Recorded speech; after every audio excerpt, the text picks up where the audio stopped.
Hello and welcome to Quarterlight, your car brochure channel, and in today's episode for Ford Friday we're going to be continuing our journey looking through this 1986 all model range. Today, my favourite of this time, the Ford Sierra.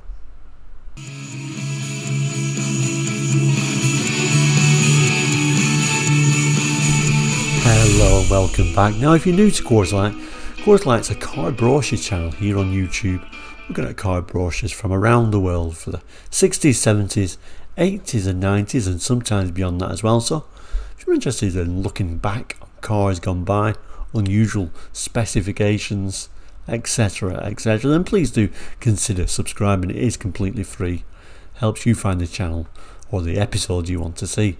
Now what we're going to look at today is the Ford Sierra. Now on Fridays on Quarterlight, if you don't know already, we look at a Ford every Friday. Today is Friday, or when it was first shown at least. So today, this 1986 brochure, we've been going through it one model at a time. We're up to the Sierra. Now if you missed any episodes, it doesn't really matter. I will do a link at the end, but the order doesn't matter what you see it in. Today's the Sierra, and like I said, I think in 1986 the Sierra was my favourite of the range, so let's have a look through that now. So here is the full range brochure if you've not seen it already, and this is for March 1986, the full Ford range, when it was introduced in the new Escort and Orion ranges, shown proudly in this showroom image. Quite a nice front image. Anyway, yes, it was important for many reasons, this 1986. The main, of course, was the Escort and Orion ranges, but it's nice to see how the Sierra evolved as well. Quite recently we looked at a 1982 very early Ford Sierra for the new Ford Sierra, when it was that shocking new shape, a real evolution. I don't think evolution is the right word, a complete shift really in design from the Ford Cortina, of course. So it was difficult for some people to swallow at first, certainly the more conservative crowd. Last week we did look at the Orion. Thankfully the Orion was there for sort of like the Cortina buyers who found the curvy hatchback a little bit too much. We still have that more conservative saloon available there in the Orion. The Sapphire, the booted Sierra, had not arrived yet. We had to wait a little bit longer for that. Facelift in 87 and the Sapphire with the boot arrived.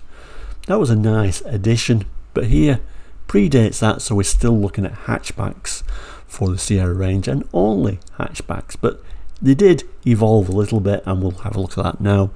We'll probably actually have a look at the previous brochure, like I said, the new Ford Sierra, so we'll probably look back at how it evolved from that and how some of the little bits changed from the very early Sierras. And we do have a full range Ford brochure for 83 as well, which we can't find the right picture in this brochure. Then we'll have a look in that brochure, but really trying to contrast and how the Sierra moved on. Very small range here. We're certainly a few more models for the Sierra now. Anyway, we're waffling a bit. Let's open today's brochure up. So when we turn to the Sierra page, it says Sierra at the top. You probably can't read what it says, but it says, have you driven one lately? Proudly showing the top of the range model, the XR4x4 here in white, to show, you know, how it did evolve, and now we've got this four-wheel drive version in 1986. But we'll save that. That's going to be a long way into the future. The first model up, of course, the base model saloon, and as in not even an L, and actually the L, and rather nicely it shows it side by side to contrast the two images. At the top here it says Sierra Saloon and L, spacious, economical and efficient. The Saloon and L set the pace for the rest of the Sierra family. So we'll have a look at some of this text, and we'll probably have a look at these images, how the base model differed from the L, and then we'll also look at the base model and see how that differed from its launch base model. Delightful to drive and fine for the family, the saloon gets the Sierra range off to a flying start. It's thoroughly practical, budget-conscious reminder of Ford's renowned ability to offer high quality at a remarkably low price. Efficient engines optimise the Sierra's fuel-saving aerodynamic assets. The 1.3 OHC delivers 60 PS at 5700 RPM and top speed is a very respectable 94. The official fuel figures include 44.8 mpg at 56 miles per hour. The 1.6 OHC gives 75 PS at only 4,900 RPM, is strong on low speed flexibility, accelerates the saloon from 0 to 60 in just 13.2 seconds. Notice how they don't really include the 0 to 60 time for the 1.3. It goes on to tell us it's got a top speed of 103. Its lively character belies equally attractive official fuel figures, including 46.3 mpg at 56 miles per hour. It then goes on to tell us the Sierra Saloon is not just a fine performer in town traffic or when stretching its legs on the motorway. Fully independent suspension, self-adjusting servo-assisted brakes and light, accurate steering provide excellent ride, handling and stopping power to make the most of the tricky rural roads. This value for money car also provides plenty of comfort and convenience. The reclining front seats, the driver has height adjustment feature, head restraints are trimmed with attractive Lorenzo fabric. I guess we've now got head restraints for that very base model, although they're kind of like that A-frame design which you could get as an option on the base model when it was launched. It goes on to tell us carpets extend to the lower compartment floor, the front doors have storage bins, this spacious 5-seater also has a lidded glove box and a push button radio as standard, so definitely extra features for that base model now, along with twin door mirrors and a heated rear window. Like I said, it doesn't sound much, but when it was first launched, that base model, it really didn't have anything. The heater controls are illuminated and the 3-speed blower can change the air in the car every 18 seconds. It then goes on to tell us about the L model. Apologies, it's on the crease there, but it says the Sierra L brings Ford's 1.8 engine into the range. This state-of-the-art power unit features lean burn combustion technology for superb economy, plus a strong dash of inexpensive sporting flavour. Crisp acceleration and a top speed of 110 are one side of the coin. On the other, the 1.8 OHC combined with a 5-speed gearbox gives an astonishing but official 47.1 miles per gallon at 56. Ford's 2-litre OHC provides a 0 to 60 time of only 9.8 seconds, while top speed is a spirited and stable 116. Moving down the power scale, the Sierra L may also be specified with Ford's 1.6 OHC engine or the 1.3. A fourth choice is the 2.3 diesel. It tells us the Sierra L's level of standard equipment is high, that the price comes as a very pleasant surprise. One of its many advantages is the 60-40 split rear seat backrests, which enables a versatile hatchback to spoil exceptional long loads without sacrificing the whole of the rear compartment's passenger space. The rest of the interior is equally impressive. Features include 5 fabric trim, front seats with padded adjustable head restraints, so a nicer headrest, remote control door mirrors, a load compartment light and self-seek AM cassette, a tailgate wash wipe keeps the rear screen clear, the wheels are fitted with aerodynamic covers, and body side mouldings protect the Sierra L's glossy paintwork as well as accentuating the sleek lines. So this is our two models side by side, and don't worry, I will be zooming in on a moment. The very base, not even an L, and of course the L. Obvious things you can see even from this distance is we've got this grille treatment on the not even an L, but now we've moved on to all the rest of the Sierra range having this front end which we could only get on the Ghia when it was launched. Other immediate things we can see, even from this distance, yes, at least we do get standard headrests, so we should be thankful for that on the very base model. It was an optional extra, believe it or not, on the base model when it was launched. There are, however, this A-frame design, which was the same one we could option on the base model when it was launched, but at least it's standard. But you kind of like think, why don't they just use the same headrest? Surely it's more expensive to manufacture a whole different headrest to make you stand out as being, you bought the base model. But I guess that was always Ford's philosophy, to really show you've got the base model. Much nicer headrest, of course, on the L. Now let's zoom in a little bit further. So the other things about this very base model, we're still using this unusual door mirror on here, where the L is a more conventional unit, which we'll have a look at in a moment. We don't have wheel trims as such, just kind of like this little bit of a centre cap there.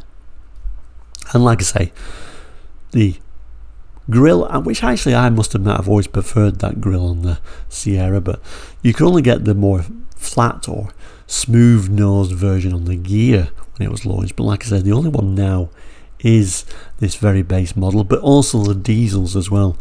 The diesels also came with this grilled front end as well. Of course, the main difference, it's no longer black. Remember the base models? Maybe I should just throw you how the base model used to look. So yeah, that's the base model at launch. Same sort of door mirror design, same sort of little caps on there, but like I say, it used to come with this black front end to really, from a mile away to show, yeah, you've got a base model there, what you got there, why did you buy that? But now, of course, today, these are actually quite collectible, having that particular version, because, they were probably fleet vehicles, they're probably completely thrashed, and not many of them actually survived when most of the buying public would have at least gone up to the L, because they were really stripped down, and even more so when they were first launched. So back to our today's brochure, our 1986 brochure, we also noticed we actually got a rubbing strip even on the base model, where the base model didn't used to have that either. Moving on, a glimpse on the inside. Yeah, it's still very, very basic on the inside. If you notice that door card, very plasticky, and like I say, we've got those A-frame style head restraints on the base model as well. Let's have a look at the L version. So here is your L, a more conventional door mirror, as you can see, and the front end, that was the front end of the launch Ghia, so it certainly looks higher spec than an L, and they were very clever Ford at actually doing this. As the range aged, they added little features to make them more and more attractive. Now if you look at the interior of the L is certainly a nicer place to be, even right down to the door cards, where these were just all grey plastic. At least we got a bit of fabric on there to make it a little bit of a nicer place to be, and a bit of a nicer seat overall. And of course we've got more conventional head restraints. Let's just have a look at what the L used to be like. Here is your L at launch. You can see we've got this grilled front end, and we've also even got these door mirrors of that base model now, so they've even updated that. And of course these wheel trims, which they made a really big deal about at launch, actually calling them the aerodynamically designed 2-vent wheel covers. Different wheel cover as well. To this more standard looking wheel cover without those fancy vents, but I guess it certainly lifts it up and overall looks certainly higher up the range than an L. Anyway, let's move on up the range. So next one up the range is logically the GL, as it's always been. I think the first thing you notice actually when I opened this was you now get a sunroof as standard on your GL. It says lively and luxurious. The GL offers a choice of 3 petrol engines and a very frugal diesel. Let's have a look at the text. It starts by telling us the GL sweeps Ford's award-winning Sierra straight into the executive class, without attracting the high running costs and hefty servicing bills traditionally associated with luxury cars. Now, I certainly wouldn't call this a luxury car, it's certainly very Spartan by today's standard, but I always did think once you got up to a GL, you were certainly moving a long way up the range from that L. It tells us, like the rest of the Sierra range, the sleek GL stands out as a technically advanced car, carefully engineered for superb fuel economy, minimum maintenance, easy parts replacement and real enjoyment for driver and passenger alike. Its all-round excellence is a reminder that Ford's reputation is based on three vital characteristics: durability, quality and reliability. Choice is another important element, so the GL offers Ford's potent 2-litre power unit in addition to the 1.8, 1.6 and 2.3 diesel, so no 1.3 available on this model, and I always thought the 2-litre petrol was a very popular choice on the GLs at the time. The 2-litre engine with its electronic brakeless ignition, twin Venturi carburetor and 5-speed gearbox returns an official 48.7 miles per gallon. It also tells us Ford's new 4-speed automatic transmission, optional on the 1.8 and 2-litre, provides overall fuel economy similar to that of the manual 5-speed. Power assisted steering is another attractive option with the 2-litre engine, and I always found Sierras, when they didn't have power steering, was certainly a heavy thing to move around actually. Luxury is very much the key to the Sierra GL's appeal, and it is most noticeable in the passenger compartment, which is protected from the heat of the sun by tinted glass. The reclined front seats have height adjustments for the driver. Chic strobe fabric covers the seats, and cut pile of carpets extend to the load area. Side bolster cushions trim the rear wheel arches, and the horn is repositioned on the steering wheel centre. It shares the Sierra L's 60/40 split rear seat backrest for more versatile load carrying. As a bonus, the driver's seat adjusts for lumbar support, and the door mirrors are electronically controlled and heated. Rear passengers get a centre armrest. After testing a 2.3 diesel GL, Motor commented that its fine ride and handling compromise, good accommodation and comfortable driving positions were all well established Sierra virtues. I don't know. Let me know what you thought about Ford diesels at the time. I didn't think there was really a very attractive option personally. With the comfort comes technology. The Sierra GL is equipped with Ford's special microprocessor to monitor brake pad wear, engine coolant and washer fluid levels. The microprocessor also tells the driver when the fuel is running low, and yet another device monitors brake fluid level.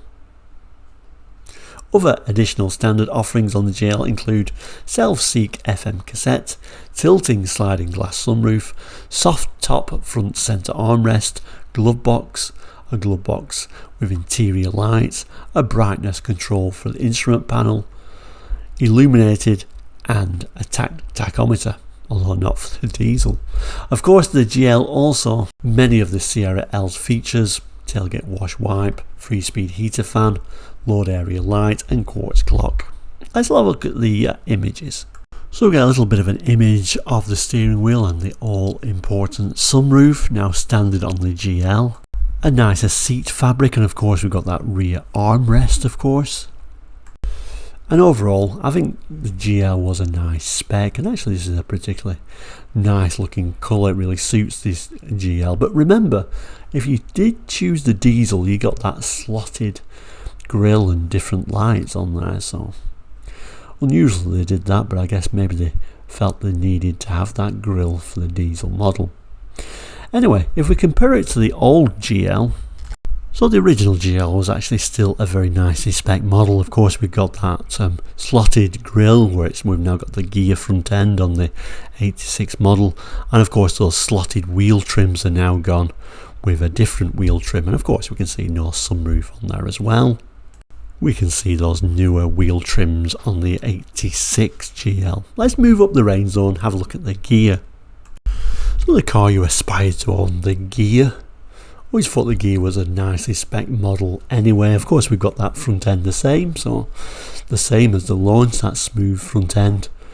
Looks like we've got rather nice alloy wheels as standard now. I always thought the Ghia should have alloy wheels as standard, and here it does. It says superbly equipped inside and out. The lavish Ghia combines prestige with low running costs. Let's have a look at some of the images, some of the text. So first up, we've got a little bit of an image of the auto transmission, which is optional on the 1.8s and 2 litres. We can also see all the little switches there. They're the little electric window switches for front and rear. And if we move out down, it tells us the 4-speed automatic transmission is an option for the 1.8 and 2 litre EFI Sierra Ghia. Electrically operated front and rear windows are standard on all Ghia models, so nice to see electric windows all round. And then we get this little air conditioning symbol. Yeah, it's not standard, but you can have air conditioning now as an option. Value for money, luxury is the hallmark of the prestigious Sierra Ghia. A car to delight the most fastidious families and business executives. It looks like the proverbial $1 million even before you take a closer look at the lavish interior. The smooth nose with its discreet air intakes is flanked by halogen headlights, extra driving lights and powerful fog lamps, neatly built into the body-toned bumper. Tough mouldings with bright inserts protect the Ghia's glossy flanks. It rides on strong, elegant, easy to clean alloy wheels. It then goes on to tell us the mirrors are electrically operated and heated to maintain visibility in bad weather. All windows have tinted glass and central locking secures the doors. But it's the interior that really steals the show by exuding an atmosphere of tasteful comfort, convenience and refinement, right through from the thick hard-wearing carpet to the Beaumont cloth headlining. The seats are beautifully shaped and trimmed in Savoy and crushed velour fabrics, very nice. The front pair have adjustable lumbar supports and the driver can be adjusted for height as well as reach and rake. Building on the foundation laid by the GL, the Ghia has extra instruments which include Ford's graphic warning module, whose display indicates open door, bulb failure and even the risk of ice on the road. The Ghia's specifications has the GL's slide or tilt sunroof complete with blind, and in addition takes an electronic sound system including power amplifier and 4-speaker and a powered aerial, a 3-function digital clock and electrically operated front and rear windows. The Ghia also provides a very smart overhead console incorporating swivelling map lights.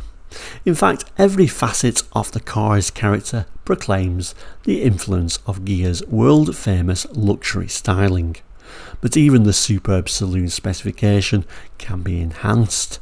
Ford's optional equipment for the Sierra 2-litre EFI Ghia includes a sophisticated air conditioning system and power-assisted steering, as well as the 4-function fuel computer and 4-speed auto transmission are available on the 1.8 Ghia. There are 2 engine choices, and again it repeats that we've got a 1.8 and a 2 litre with a 5-speed gearbox as standard. And then finally it says, just as welcome is the fact that in terms of routine maintenance and other run-of-the-mill jobs, this superb car is no more expensive than the Sierra Saloon. Okay, anyway, let's have a look at the images. Really nice interiors, I think, on the Ghia model, particularly in that colour. It certainly looks a bit more classy. And if we look at the main image, I think the really nice standout point is those rather lovely looking alloy wheels. If we look at the Ghia at launch, it just doesn't look quite the same, does it, with those wheel trims on there. Another difference is, and one of the biggest changes they made to the Sierra, actually, there's always a worry about instability on the earlier Sierras, so they added this little bit of a trim piece. You can just about make it out there. They called it a strake. Apparently it helps. But if we look at the original launch Sierra, you can see that it doesn't actually have that little bit of a trim piece. It's just a normal window. So they did add that later on to help with stability, and that wasn't just for the Ghia, of course. That was throughout the range. I just chose the Ghia because the picture was easier to see. Anyway, let's move on. And this year we had a special edition called the Sierra Laser 2, which was basically an L model with a few extra niceties on there. Quite a good package, actually, and I can see why people chose that. We've already looked at this model though in one of our Saturday special episodes. I'll do a link to that at the end, but let's move on up the range. Actually, no, it's unusually laid out, this particular brochure. Actually, instead of moving up the range, we've now got the Sierra Estate. We've still got further models to come, the more sporty Sierras, but they've decided to put the Sierra Estate in here. I'm not sure why. It says Sierra Estates, spacious, stylish, great to drive. These handsome holdalls can swallow everything, including the kitchen sink. And it tells us, apart from the XR4x4 and 2-litre IS, each of the other 5 models in this Sierra range, right through from the saloon to the luxurious Ghia, has an estate car counterpart. So all those models we looked at can be an estate, which is nice that you can get estates in all those different specs, and I guess that's why they've lumped it here, because the 2 models we've not seen yet are the XR4x4 and 2-litre IS, which we'll have a look at after a quick look at some of the text for these. It says spacious, even by Sierra standards, these handsome holdalls can handle loads up to 53-inch wide and 74-inch long when the rear seat backrest is folded. Engine choices naturally vary from model to model. The basic Sierra Estate gets a 1.6. L and GL estates get the 1.6, 1.8, 2-litre or 2.3 diesel, while the Ghia estate has the 1.8 or 2-litre EFI. We get such images as, seats up, seats down, as is quite common. A 1.8 GL, I think it's 1.8. I always found the badging for a 1.6 and 1.8 very difficult to read, and it's quite hard to see on this if I zoom in, but I'm going to say this is probably a 1.8. Quite like the Sierra Estates, I must admit. Very practical cars, and they were literally everywhere at the time. Anyway, let's move on up the range. So we get the more sporty looking Sierras next, starting with the 2-litre IS. It says this sporting Sierra's fuel injected engine has the world's most powerful in-car computer, apparently. But we'll come back to these images. We'll start up here where it's telling us sunroof is standard at no extra cost, and we'll have a look at some of this text. So yeah, sunroof now standard at no extra cost. And as it says here, black inserts on the bumper and body side moulding serve to emphasise the powerful nature of the Sierra 2-litre IS. The integral front spoiler and black tailgate spoiler, plus tyre size of course, and an uprated suspension system ensure that the handling characteristics match the car's good looks. Air conditioning is available on there as well. Many family size cars with sporting pretensions have a lot more show than go. Ford Sierra's 2-litre IS is a completely different proposition. It lives right up to the promises proclaimed by the sleek lines of a graceful, wind-cheating body sculpture to enhance performance and fuel economy. The tempting blend of art, science, sophistication and strength sprints from 0 to 60 in 9.4 seconds. Gear ratios in perfect harmony with the smooth, free-revving 115 PS engine's power and torque enable strong acceleration to be maintained at higher speeds for swift, confident overtaking. A little bit of a random gear lever picture. Talks a bit about the performance. So on the motorway cruising at 70 is child's play for a car capable of 118. Under the bonnet, all the benefits of Bosch's renowned L-Jetronic fuel injection system are supplemented by the world's most powerful in-vehicle computer, known as the EEC-IV, Ford's black box, it tells us. Anyway, moving on. So here it starts talking about power and torque. It goes on to talk about suspension. And as you would imagine, it's a modified suspension system in keeping with that sort of S badge for a Ford. And then it goes on to say inside front seats are similar to those in the XR4x4, which is the model we'll have a look at next. But let's just have a look on the inside of this one. Certainly looks a little bit more sporty than seats at least do, sort of like more like body hugging seats, aren't they? And they've tried to add a little bit of colour in there as well, but you know, not too much. But the main image shows us we've got these unusual alloy wheels and a bit of a spoiler there on that hatchback area in this sort of two colour style. Now we can't really compare the 2-litre IS with the earlier Sierras because it wasn't actually out at that time, so the Sierra range ever growing. So that then takes us to the last model in this brochure, the Sierra XR4x4, a pace-setting blend of supercar performance and 5-seater comfort. Yeah, we've now got this 4-wheel drive Sierra, which we certainly didn't have at launch. Let's have a look at some of the text and we'll go back to this nice image. Ford's worldwide reputation for advanced engineering is raised higher than ever by the superb Sierra XR4x4, a car designed to dominate an exclusive class where only the best is acceptable. Permanent 4-wheel drive is what makes the XR4x4 one of the most significant milestones in Ford's long history.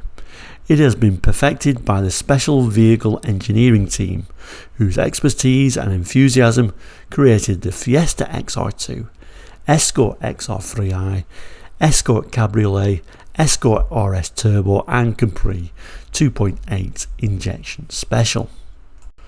4-wheel drive is no longer synonymous with rugged off-road vehicles. Its value is demonstrated on the open road, where the XR4x4 is as sure-footed as the proverbial mountain goat. The way its 195/60 VR 14 tyres grip on dry, wet, icy or snow-covered surfaces makes you revise your opinions about what a car can and cannot achieve in safety. The transmission also features 2 limited slip differentials whose viscous coupling, provided by a silicone fluid, are much smoother and more progressive than the more familiar mechanical type. The central differential delivers 66% of the engine's torque to the rear wheels and 34% to the front. That split benefits traction and handling, notably when accelerating hard to rocket away from slow, low-geared corners. Power comes from an engine famed for strength and refinement, fed by Bosch's K-Jetronic fuel injection system. The 2.8 injection V6 pours out 150 PS at 5700 RPM and gives a mighty 216 Nm of torque at 3800 revs. As a result, the XR4x4 speeds from 0 to 60 in only 8.1 seconds, top speed 130. Additional satisfaction comes from the power assisted steering. Powerful and progressive disc brakes operating on all four wheels make sure the XR4x4 slows as well as it goes. Their fade fighting reliability is particularly welcome when sprinting from tight corners to tight corner. A look at that interior on the XR4x4 again. Not shouting sporty, but certainly a more sort of sporty looking seat for sure. And the main image, it's in black, so I always find black hard to look at on camera. Maybe we'll go back to that white one in a moment, but we can see those alloy wheels. It also tells us anti-locking braking is now available at extra cost, probably a good feature to have on this, and air conditioning is also available. Again, we can't compare it to the earlier versions because it is an added model. Came out in 85, I do believe, but certainly suits the Sierra, I think, these XR4s. And I think overall, from being this car that everyone was scared about when it first came out to replace the Cortina, the advantage with being this sort of shape, I think it's kind of lasted and looks good for a lot longer than a lot of the competition, in my view anyway. And I think that's quite often with forward-looking designs. They certainly last longer and don't look out of date so quick. Anyway, let's go back to that white one because it is easier to see. There it is. Looks good in white, and you're matching white bumpers, white door mirrors. I certainly think these were good looking variations of that top model Sierra. But it all comes down to price, as it always does, doesn't it? So you could buy that very basic, not even an L, for $6,239.57, which was quite reasonable for 86, I think. And that moved up. So going up the range, as you tended to do, you find that the price shoots up pretty drastically. So this £10,325, that's going to be for your 2-litre EFI Ghia. The one next to it, £8,882.66, is going to be for your 2-litre EFI 2-litre IS, which I think it seems pretty good value actually. Maybe that was the one to go for. And then finally that £12,342.90 is for that car you really aspiring to have, the XR4x4, which was pretty much double the price of the base model. And just one thing to say, this is 1986, but interesting to note, some of the Sierras still using a 4-speed gearbox. Now, it certainly is a long way behind, I think. We're certainly in 5-speed territory by this time. So, next week we have the Capri, and the Capri really not really matching the rest of the range by this time, looking pretty out of date, and of course not much life left into the Capris, but we'll certainly have a look at those next week. I guess the big change for the Sierra was very soon we're going to get this refreshed Sierra range with the new saloon, the Sapphire, and that certainly brought new interest into the Sierra range again. Do you remember these Sierras? Did you own a Sierra? Let me know in the comments what you think. Of course, a lot of these performance Sierras are ridiculous money nowadays, but then you can actually pick up some of those quite nice Sierras for very little money actually. Anyway, thank you so much for watching today and Ford Friday. Hope you do enjoy your weekend. If you've not done already, please do consider subscribing. It is completely free, as is liking this video today. Once again, thank you so much. Take care and goodbye.